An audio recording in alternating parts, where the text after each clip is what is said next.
Finally, akhirnya terungkap siapa bayi yang direbut oleh angkasa Prabeswara dari England dan suaminya dalam episode ke-6 ini, sekaligus memunculkan pertanyaan baru, kenapa dua naga tak boleh mendapatkan keturunan dan dianggap melanggar sumpah?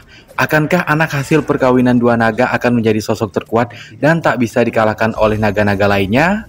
Sementara itu, dalam episode ke-6, nyawa Gun Mardiono sebagai rival besar bagi angkasa berada di ujung tanduk. England dan Suci mengatur strategi untuk mengamankan Gun.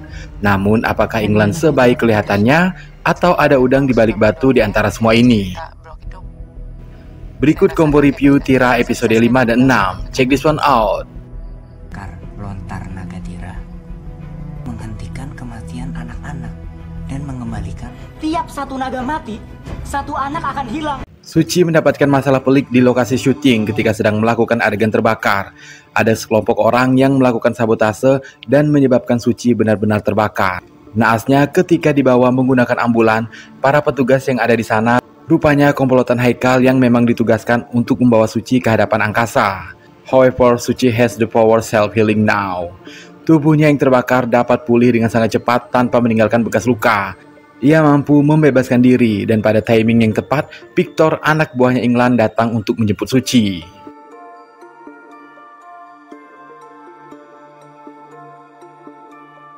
Masalah kembali muncul saat Ben diculik dan meminta Suci untuk menyelamatkannya. England kemudian membuat kesepakatan untuk membantu Suci menolong Ben. Namun ia harus membawa Gun Mardiono sebagai umpan untuk angkasa. Suci tak punya pilihan lain dan menyanggupi kesepakatan tersebut. Serial Tira selalu dibuka dengan opening yang mendebarkan, sekaligus sering ada tanda tanya yang terjawab di sana terkait hal-hal yang belum terjelaskan di episode sebelumnya. Rincian-rincian kecil dalam series ini juga hampir semuanya penting dan tidak terbuang percuma. Di sini akhirnya kita tahu sejarah England dan suaminya, mengapa ia begitu dendam pada angkasa. Sutradara dan penulis benar-benar piawai mentreatment cerita dengan memainkan rasa penasaran penonton seperti ini. Setali tiga uang dengan kisahnya, begitupun dengan para karakter, hampir tak ada karakter yang cuma dihadirkan sebagai penghias doang. Baik karakter utama maupun pendukung, semuanya saling berkaitan, memberikan impact yang baik pada jalan ceritanya. Gun Mardiono, seorang politikus rivalnya angkasa, memiliki hubungan dengan Widya, dan Widya juga terkait dengan angkasa. Angkasa punya masalah dengan Suci. Harus diakui, adegan ketika Suci terbakar memang sempat membuat tegang. Tapi kita sebagai penonton sudah siap akan hal ini karena sebelumnya Suci sudah mengetes kemampuan ini. Terlebih ketika kroni-kroni Haikal menyabotase tempat syuting, malah diperlihatkan secara gamblang. Sayang sekali, kenapa tidak disembunyikan saja? Tentunya akan menambah ketegangan dan efek kejut buat penonton, walaupun kita tahu Suci punya self-healing.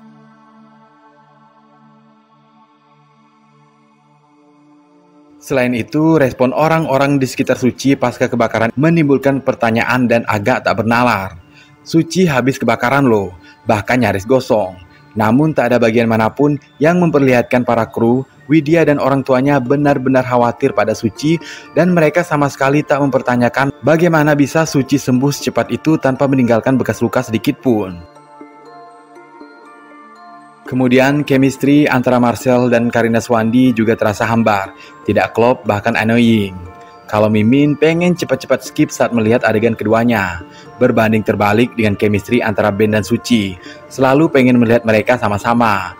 Begitupun dengan Widya dan Suci. Pas dan kita bisa merasakan perlahan Widya mulai bersimpati pada Suci, sampai akhirnya hubungan mereka semakin dekat. Baiklah, sekarang kita lanjut ke episode 6. Bisa dibilang ini merupakan episode paling seru sih, karena banyak adegan laga dan menegangkan, sekaligus memaparkan siapa anak England yang dibawa angkasa. Kemudian sebagai penonton kita mulai dipancing untuk berteori. Kenapa sih antara naga tak boleh memiliki anak? Apa mungkin anak keturunan dua naga akan menjadi manusia super yang memiliki semua kekuatan naga? Bagian keren lainnya adalah ketika Suci mendapat kekuatan dari England, yaitu lompatan super. Ini keren banget sih, bukan kekuatan terbang yang sudah sangat mainstream dimiliki banyak superhero. Unsur paling ciamik dalam serial Tira adalah pemilihan tiap karakter yang cukup diperhatikan. Akhirnya kita mengerti di episode ini kenapa wajah Haikal itu agak oriental dan tak mirip angkasa. Begitu juga dengan Suci. Kok dia cantik banget ya? Ya karena emaknya yang diperankan Dominic Sanda juga mirip dengannya yang cantik. Selain itu, pengkarakteran Suci sebagai gadis biasa yang tiba-tiba memiliki kekuatan juga di-hire dengan sangat baik. Jago bela diri, punya empati tapi tidak naif. Ia peduli terhadap anak-anak yang hilang dan merasa bertanggung jawab. Sebagai manusia biasa, Suci juga tak serta-merta bisa membunuh orang dengan mudah, meskipun itu penjahat seperti Dio dan Angkasa. Tapi Suci juga tak menolak saat Ben menawarkan membuat skripsi untuknya.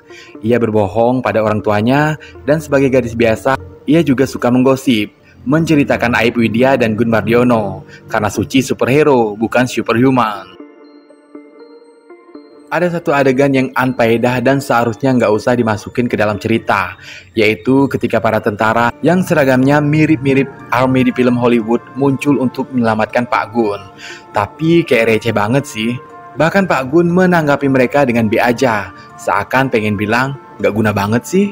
Selain itu, episode ke-6 ini terasa melompat dengan cepat antara scene per scene, seperti kejar-kejaran, bahkan sebagai penonton kita merasa capek untuk mengikutinya. Terasa melompat-lompat tak karuan, kok kisahnya tiba-tiba udah di sini aja?